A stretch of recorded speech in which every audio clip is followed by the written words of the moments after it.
J'ai reçu un colis spécial par la poste cette semaine. C'est ma fameuse boîte, donc celle qui contient mes exemplaires d'autrice pour mon prochain roman qui va paraître le 8 mai en librairie. Alors je m'assois et enfin prête à découvrir des mois de travail à l'intérieur de cette boîte, autant en écriture, en réécriture qu'en édition avec la maison d'édition Urtubise. Pour ceux qui ne me connaissent pas, moi c'est Léonie Fauché, je suis une autrice jeunesse, sans originalité pour une autrice. J'ai toujours été passionnée par la littérature depuis mon plus jeune âge et l'univers créatif autour des histoires. Ma passion pour l'écriture elle a vraiment pris une grande ampleur en secondaire 1 quand j'ai eu une professeure de français vraiment dévouée qui m'a fait tomber en amour avec la langue. Et c'est là que je me suis dit, j'aime me raconter des histoires, j'aime la langue française, alors je vais écrire et je serai autrice de romans un jour. Du théâtre au journalisme à la publication de romans, j'ai touché à divers aspects de la création littéraire et de la rédaction. À temps plein, j'ai un travail, donc c'est à temps partiel que j'écris, donc en dehors de mes heures de travail. Bon, j'avoue que je délaisse parfois les livres, l'écriture et mon clavier parce que j'écris à l'ordinateur pour pratiquer ma deuxième passion qui est le plein air. Tout ce qui est randonnée, vélo de montagne et course en sentier, ça me permet vraiment de m'aérer l'esprit et souvent de revenir avec des nouvelles idées fraîches pour mes prochains projets littéraires.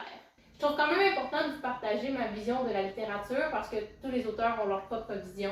En fait, j'aimerais répondre à la question qui m'est souvent posée, pourquoi j'écris? J'écris vraiment pour transmettre des messages qui sont accessibles aux lecteurs. Pour moi, la littérature, c'est un véhicule puissant pour transmettre des messages, mais vraiment des messages d'espoir. Alors, on en vient à cette fameuse boîte. Cette boîte contient Gonflé à bloc, qui est un roman pour les adolescents. Donc, c'est un roman qui raconte l'histoire de Moïse, qui est passionné par les sports extrêmes et qui a un très grand rêve, c'est de devenir pompier.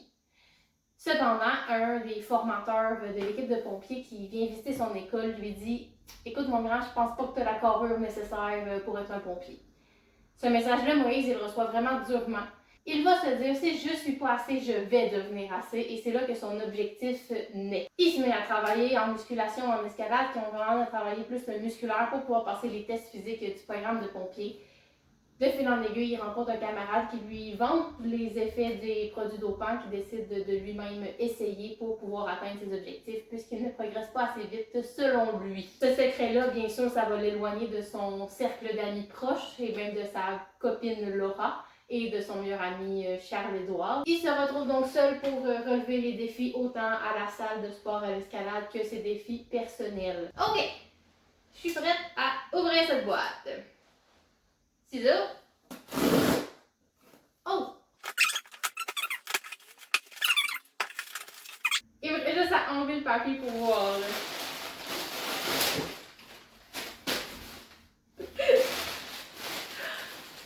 Allô? Wow! Je me suis habillée avec des couleurs pour fitter la couverture du livre, donc en orange. Oh wow, j'adore cette page. Je trouve qu'avec le titre, ça ressort vraiment bien. Et ah, j'avais oublié, il y a ma photo dessus cette fois-là. Alors c'est un petit roman. Hein? J'ai des signets. Oh, son don ben beau. J'avais pas vu les signets qui accompagnent Gonflé à bloc. C'est magnifique. Ils sont tellement beaux. Wow! Ça n'a pas de bon sens. Ah, je suis tellement contente. L'émotion pour vrai que je sens en sortant ce livre de savoir, c'est vraiment de la fierté. C'est un sujet qui m'est moins familier, donc j'ai fait plus de recherches pour écrire ce roman-là. D'habitude, je suis habituée de me baser plus sur des événements que j'ai vécus. Donc, c'est vraiment un roman plus de recherche et d'observation des dynamiques que je retrouvais dans les salles de sport. Je suis vraiment fière du résultat. Donc, c'est vraiment un beau sentiment de fierté. Je suis absolument contente de contribuer à l'ouverture du dialogue sur les thématiques qui sont abordées dans le Gonflé à bloc qui sont très importantes, notamment donc, la bigorexie / dysmorphophobie musculaire, qui sont des synonymes, qui est un trouble de la santé mentale qui est référencé dans le DSM-5, donc le dictionnaire de tous les troubles de santé mentale. On parle aussi d'orthorexie alimentaire, de consommation de produits dopants, de la dépendance au sport aussi qui peut être très nocive quand c'est mal géré. et qu'on est mal accompagné. J'ai mentionné l'orthorexie alimentaire qui est un trouble alimentaire peu connu, donc l'obsession de manger sainement. Je suis contente d'ouvrir la discussion sur ces enjeux qui sont qui peuvent passer inaperçus, c'est presque invisible parce que souvent les gens qui vont avoir ces obsessions-là ont l'air très en santé. Donc, ils s'entraînent plusieurs fois par semaine, ils mangent bien, donc on se dit, ils vont bien et il n'y a pas de décor de conduite relié à ça. Mais en lisant, vous allez bien constater donc tous les effets un peu plus néfastes de ce genre de comportement-là avec Moïse, donc, qui est le personnage principal. Puis pourquoi ces thématiques-là? J'ai choisi d'aborder ces thématiques-là parce qu'elles sont vraiment actuelles et plus préoccupantes que jamais. Dans un contexte social où la performance physique, l'apparence et la recherche de la perfection sont constamment mises de l'avant sur les réseaux sociaux, dans le système scolaire et vraiment partout autour des jeunes adolescents, il y en a beaucoup qui vont développer des comportements à risque ou d'anxiété sans même s'en rendre compte. C'est très insidieux. J'ai déjà parlé des thématiques, donc tout ce qui est bigorexie, orthorexie alimentaire, l'utilisation de produits dopants, de pourquoi je trouvais que c'était important. Il y a aussi du vapotage dans le livre qui est devenu en quelques années un phénomène très grandissant.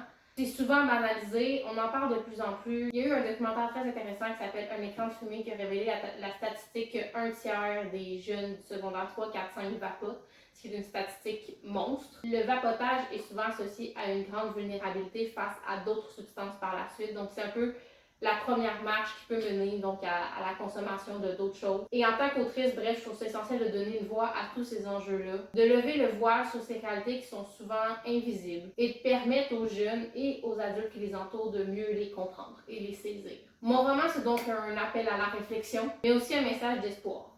Que peu importe dans quelle situation tu peux te rendre parce que tu es entêté sur tes objectifs, bien, il y a toujours un moyen de retrouver un équilibre avec soi. Je pense que la morale de ce livre-là, je mettrais vraiment l'équilibre.